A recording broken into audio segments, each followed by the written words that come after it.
નમસ્કાર મિત્રો, ગુજરાત ટોપ news channel પર આપનું સ્વાગત છે। નજર કરીએ આજના મહત્વની ખબરો પર તે પહેલા વિડીયોને લાઇક કરી ગુજરાત ટોપ ન્યૂઝ ચેનલને સબસ્ક્રાઇબ કરી પાસે આવેલું બેલ આઇકન દબાવી દેજો। નેપાળમાં ચાલી રહેલા હિંસક વિરોધ પ્રદર્શનો વચ્ચે ભારતીય દૂતાવાસે એક મોટી રાહત કાર્યવાહી કરી અને ફસાયેલી ભારતીય વોલીબોલ ટીમને સુરક્ષિત રીતે બહાર કાઢી છે। આ પગલું ત્યારે લેવામાં આવ્યું છે જ્યારે ટીવી પ્રેઝન્ટ ઉપાસના ગિલનો એક ભાવુક વિડીયો સોશિયલ મીડિયા પર સામે આવ્યો હતો। ગિલ વોલીબોલ લીગ માટે નેપાળ ગઈ હતી, પરંતુ અચાનક થયેલી હિંસામાં ફસાઈ ગઈ હતી। રાજ્યમાં ગુટખા, તમાકુ કે નિકોટિન યુક્ત પાન મસાલાના વેચાણ, સંગ્રહ અને વિતરણ ઉપર ફૂડ સેફ્ટી સ્ટાન્ડર્ડ એક્ટ 2006 અન્વયના નિયમો તથા તેના રેગ્યુલેશન 2011 હેઠળ તારીખ 6 સપ્ટેમ્બર 2025ના જાહેરનામાથી તારીખ 13 સપ્ટેમ્બર 2025થી વધુ એક વર્ષ માટે પ્રતિબંધ મૂકવામાં આવ્યો છે, એમ કમિશનર ઓફ ફૂડ સેફ્ટી, ખોરાક અને ઔષધ નિયમન તંત્ર ગાંધીનગરની યાદીમાં જણાવ્યું છે। બંગાળની ખાડીમાં એક સાયક્લોનિક સર્ક્યુલેશન રચાઈ રહ્યું છે। જો આ સિસ્ટમ મજબૂત બનશે તો ગુજરાતમાં ફરી વધુ એક વરસાદનો રાઉન્ડ આવે તેવી શક્યતા જોવાઈ રહી છે। આ સિસ્ટમ ધીરે ધીરે આગળ વધશે અને મહારાષ્ટ્ર તરફથી ગતિ કરે તેવી શક્યતા જોવાઈ રહી છે।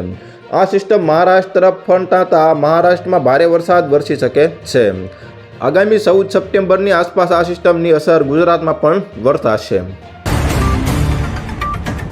બનાસકાંઠા જિલ્લામાં તાજેતરમાં આવેલા ભારે વરસાદ અને પૂરને કારણે સર્જાયેલી સ્થિતિને ધ્યાનમાં રાખીને રાજ્ય સરકારે પશુપાલકો માટે એક મહત્વપૂર્ણ નિર્ણય લીધો છે। પૂરગ્રસ્ત વિસ્તારમાં પશુધનને બચાવવા માટે તેમને મફત ઘાસચારો પૂરો પાડવામાં આવશે। આ નિર્ણયથી અસરગ્રસ્ત વિસ્તારોના હજારો પશુપાલકોને મોટી રાહત મળશે। આ નિર્ણય અનુસાર અતિવૃષ્ટિથી સૌથી વધુ પ્રભાવિત થયેલા બનાસકાંઠા જિલ્લાના 4 તાલુકાઓ વાવ, સુઈગામ, થરાદ અને ભાંભરમાં પશુઓને મફત ઘાસચારો આપવામાં આવશે।